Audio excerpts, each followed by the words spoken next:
नमस्कार दोस्तों, भाइयों बहनों, आप सभी का स्वागत है। एग्जाम में अच्छे नंबर लाने और अपने ही क्लास में टॉप करने के लिए आपको हैंड राइटिंग यानी अपनी लिखावट का अच्छा होना जरूरी है। और ये बात किसी से छुपी नहीं है दोस्तों कि हैंड राइटिंग ही एकमात्र एक ऐसा जरिया है जो आपको एग्जाम में एक्स्ट्रा नंबर दिला सकता है। इस वीडियो के जरिए हम आप सभी को ऐसी टिप्स बताने वाले हैं जिसके जरिए आप अपनी लिखावट को और भी अच्छा बना सकते हैं। आइए वीडियो शुरू करते हैं। नंबर 1, लिखने की आदत बनाइए। दोस्तों, आज के इस दौर में मोबाइल और कंप्यूटर का क्रेज इतना बढ़ गया है जिसके कारण हैंड राइटिंग की अहमियत कम हो गई है। और यही कारण है दोस्तों, आजकल के बच्चों को हाथ से लिखने की बजाय कंप्यूटर पर टाइप करना ज्यादा आसान और मॉडर्न तरीका लगता है। यही वजह है कि हैंड राइटिंग सुधारने की तरह ना तो बच्चे ध्यान देते हैं और ना ही टीचर्स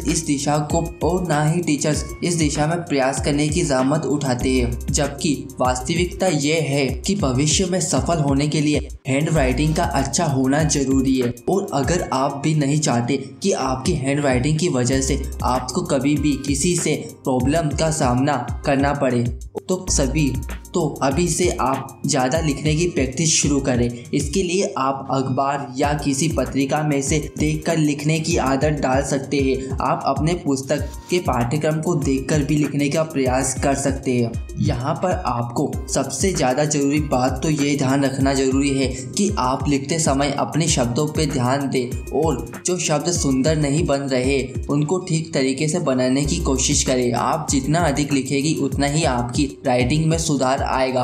नंबर 2, शब्दों और अक्षरों को सही तरीके से लिखें। ज़्यादा से ज़्यादा लिखने के साथ आप अपनी लिखावट पर भी ध्यान दें।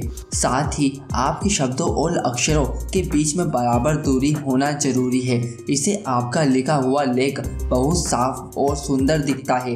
और ये बात भी किसी से नहीं छुपी है कि साफ और सुंदर लिखी हुई कॉपी ही स्कूल के प्रिंसिपल के पास चेकिंग के लिए भेजी जाती है। जिसकी कॉपी सुंदर और अच्छी लिखी हुई होती है उसी की कॉपी प्रिंसिपल के ऊपर बहुत अच्छा प्रभाव डालती है, जिससे आपको अच्छे नंबर मिलने की संभावना कहीं हद तक बढ़ जाती है। दोस्तों, जितना आप इस तरीके से लिखने की कोशिश करेंगे उतना ही आपको अपनी लिखावट में अंतर दिखाई देगा। नंबर 3, अपने शब्दों के आकार पर ध्यान दें। आप जब भी लिखने बैठे या आप जब भी लिखे अपने शब्दों को ध्यान में रखें कि आपके शब्द बहुत ज़्यादा बड़े ना हो, क्योंकि बहुत बड़े शब्द के कारण आपकी लिखावट खराब दिख सकती है। और अगर आपकी लिखावट बहुत छोटी है तो पढ़ने वाले को समझने में परेशानी हो सकती है। हमेशा ध्यान रखें कोई शब्द छोटा या बड़ा सेम लाइन से बाहर ना हो। हमेशा आपके शब्द सामान्य हो, यानी ना ज़्यादा बड़े और ना ज़्यादा छोटे जिन्हें पढ़ने में आसानी हो। नंबर 4, लिखावट में ज़्यादा दबाव ना दें। जब आप लिखना शुरू करते हैं तो एक बात का हमेशा ध्यान दें कि कभी भी ज़्यादा दबाव देकर ना लिखें। इससे आपकी लिखावट बेकार हो सकती है। लिखते समय हमेशा ये बात हमेशा ध्यान दें कि पेन या पेंसिल के नीब पर ज़्यादा दबाव ना दें, क्योंकि दबाव बढ़ने पर लिखावट पे काफ़ी असर पड़ता है।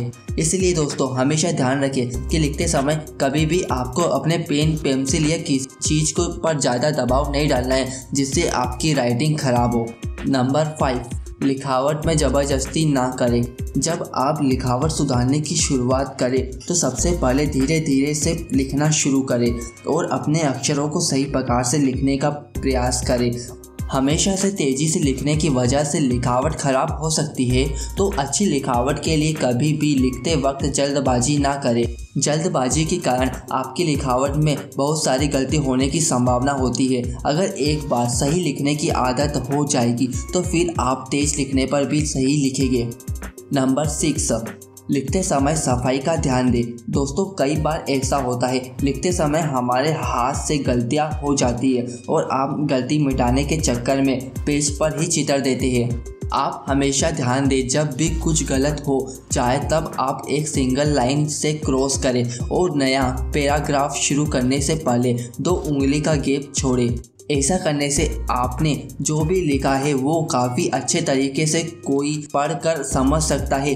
दोस्तों एक बात हमेशा याद रखिएगा, सफाई से लिखा गया लेख हमारे मस्तिष्क को अच्छा लगता है, जिससे आपको समझने और याद करने में मदद मिलती है, जिसके जरिए आप एग्ज़ाम में अच्छे मार्क्स ला सकते हैं।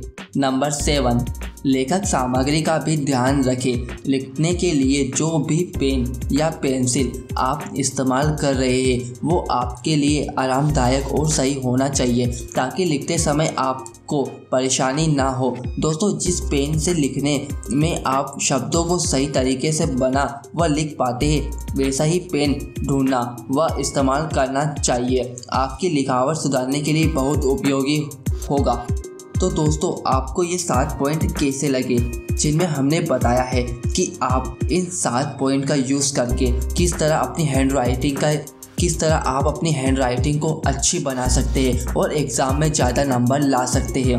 ऐसे ही लेटेस्ट वीडियो को देखने के लिए इस चैनल को सब्सक्राइब जरूर कर दीजिएगा। और आपको लगता है कि ये वीडियो किसी स्टूडेंट के काम आ सकती है तो प्लीज़ इसे शेयर जरूर कर देना।